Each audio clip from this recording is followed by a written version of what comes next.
social media space. Of course, at this time, every day on the program, we look at how Nigerians are reacting to trending issues in the news. Good morning, Rena. Good morning, Rena. Good And morning, welcome. How are you? Very well, thank you. What's going on in the social media space today? Well, What's your hottest story? Quite a number of things, but I feel like it's a pity right now that someone is being bullied, talking about Super Ego star Alex Iwobi for his performance at the just finished AFCON.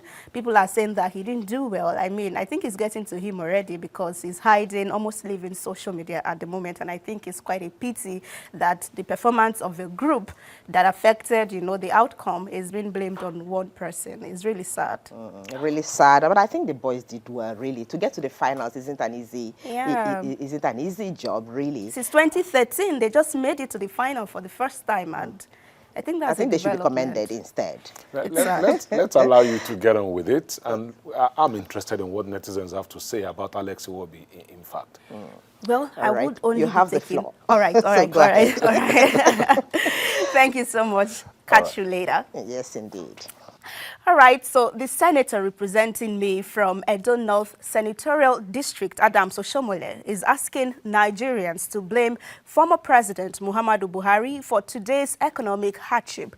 Well, in an interview, he said Buhari's policies and programs were reckless, so must not be blamed on the current administration. While he was at that interview, he said, let's see part of the things he is saying while he had that. He said at a point, even before the last president, Mr. Buhari, left office, I lamented aloud and denounced aloud what I saw as reckless policies that were designed to dehumanize the population that was already in pain. He continued to say that I said I disassociated myself from those policies. I'm happy I wasn't the only one. There were some governors who felt so strong and went to challenge the policies. It is the long-term consequences of some of those policies we are grappling with now, suggesting the incumbent president should not bear the brunt of Nigeria's frustration. Now, that is Adams Oshiomole right there on the space of social media. Obedient Man says, 2016, Jonathan policies reckless, designed to degrade Nigerians. Buhari innocent, says Oshiomole. In 2024, Buhari's policies reckless, designed to degrade Nigerians. Tinubu innocent, says Oshiomole. Why always the same pattern? And also in reaction is Daniel, who says, Oshiomole, you are free to say anything about Buhari. When he was the president, you were his apostle. Now you can say good about Tinubu because he is the president. I look forward to hear what you will say about Tinubu after his tenure. Also in reaction to this is Jimmy, who says, I don't blame them. I blame Nigerians that will still fight for them while they struggle on a daily basis for food. 2027 or 2031, another politician will come and blame it on Tinubu's policies. And then this user says, Oshiomole is still bitter because he was stripped of the chairmanship position of the APC under Buhari. And finally is this user who attached this meme of the coach, and it says, APC versus APC. Of course, Oshiomole admitted that it is APC versus APC, but he said Tinubu was clear that he was neither a minister, like he didn't get any contract, it was nothing as far as Buhari's government is concerned. But same party, always against themselves, and who knows who is going to say what about Tinubu that is praising him now when he leaves office, whenever.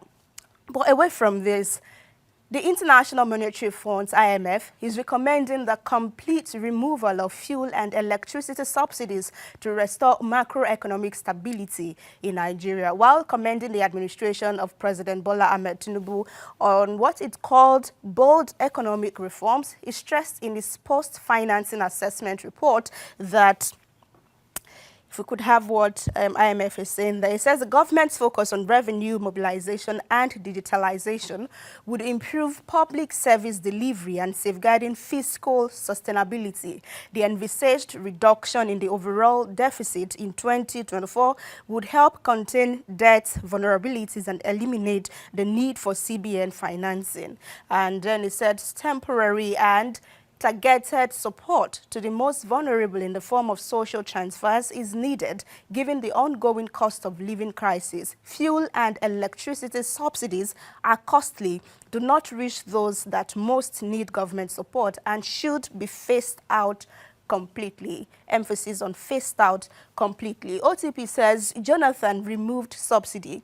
Tinubu mobilized NLC and the whole country against it and stayed in the roads for over 1 week till Jonathan ended the policy.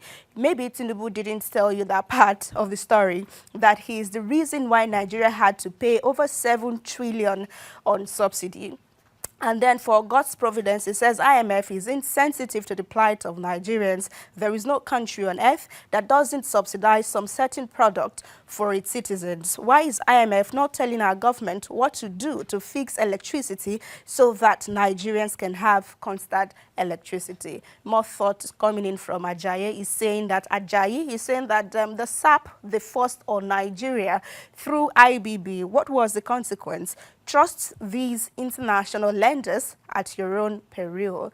Also in reaction to this is Buke, who says IMF are only interested in their loans being paid and never for the interest of Nigerians. Well, it's quite a short one today, so we go to our final story at this point to say that Super Eagles star Alex Iwobi is suffering cyber-bullying over his performance at the African Cup of Nations 2023 final that has been judged rather poor in some quarters. Now, somewhat unbearable for him, he has deleted all photos and videos of him on his Instagram account except for one, as you would see on the next slide. There used to be up to 26 or so, but now just one right there. But I mean, maybe he did this after a screen recording of his handle was made by whoever who was accusing him of living large, showing off, and barely having content from his training sessions on the space of social media. And then that user says it is because he is an unserious player. Let's take a look at that screen recording before we call it a day. Yeah, see footballer page. See footballer page. Now picture of flesh, now full of flesh. See footballer, only 4 picture, I be 3 picture. Now day when they show say play ball. See footballer page. Now as a man, flesh club and all the flesh, now full of see footballer.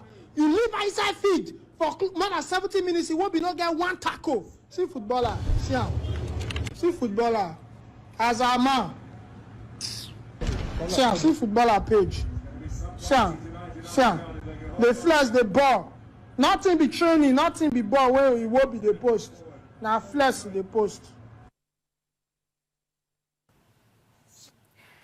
I mean, some people can decide not to be nice, and they are very, very good at not being nice. Because of all the comments on the space of social media, I'm just going to take from the captain of Super Eagles, Ahmed Musa's note to Nigerians, and he says that, "Dear fans, I want to please urge you to halt the cyber-bullying directed towards Alex Iwobi. Cyber-bullying is not just a violation of decency, but also a serious crime. It's hypocritical to claim that football unites us while engaging in such behavior. Losing a game is undoubtedly tough, but targeting a single player for the team's shortcomings is unfair and unjust. We win as a team and we lose as a team. Alex gave his all on the field, just like every member of our squad. Instead of spreading negativity, let's show genuine love and support to our players. They need our encouragement now more than ever. Let's uplift each other and stand united, both in victory and in defeat." And he says, thanks. That is Musa right there. That's his notes, I mean, technically, and I think that represents the stance of the Super Eagles, their players, and all of that. It's quite a long day, and I mean, it's sad that he's been bullied. I really hope that he's fine right now. But then that's how we call it a day today on Kakaaki Social. Thank you so much for being a part of it. We can continue this conversation at Rena OBO on social media platform. Rena. It's quite sad, really.